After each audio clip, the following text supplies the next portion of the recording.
হাও মাও খাও, মিহালের গন্ধ পাও।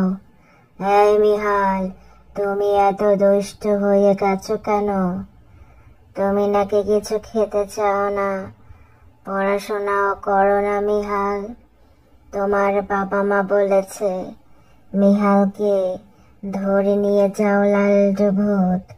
মিহালকে ধরে নিয়ে যাও, কারণ মিহাল আমাদের কোনো কথা শোনে না।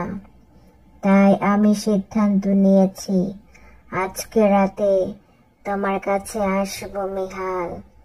এসে চুপ করে ধরে নিয়ে যাব আমি। তুমি কি জানো না মিহাল, আমি লালটু ভূত। আর লালটু ভূত কি করে সেটা কি তুমি জানো না? লালটু ভূত দুষ্টু দুষ্টু বাবুদের ধরে ধরে খায়। তাই আমিও তোমাকে ধরে ধরে খাবো মিহাল। তুমি যদি আমাকে কথা দাও তুমি ভালো হয়ে যাবে, লক্ষ্মী সোনা বাবু হয়ে যাবে, তবেই আমি তোমাকে ছেড়ে দেব। তার আগ পর্যন্ত তোমাকে ছাড়বো না মিহাল।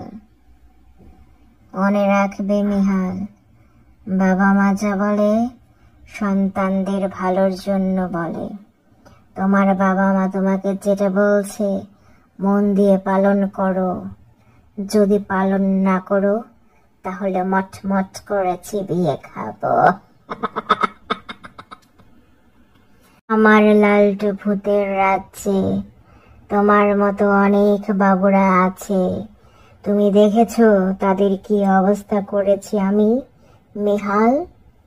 তোমার বাবা মা তোমাকে নিয়ে কখন গর্ববোধ করবে জানো মিহাল? যখন তুমি তাদের বাধ্য সন্তান হয়ে যাবে, লক্ষ্মী বাবু হয়ে যাবে, তখন বেশি বেশি পড়াশোনা করলে তুমি বড় হয়ে পাইলট হতে পারবে, বিভিন্ন দেশে উড়ে উড়ে ঘুরে বেড়াতে পারবে বাবা মাকে নিয়ে, অথবা তুমি সায়েন্টিস্ট হতে পারবে, অনেক কিছু নতুন নতুন আবিষ্কার করতে পারবে। সবাই তখন কত খুশি হয়ে যাবে, বলবে আমাদের মিহাল অনেক ভালো লক্ষ্মী হয়ে গেছে, সবার উপকার করে বেড়াচ্ছে।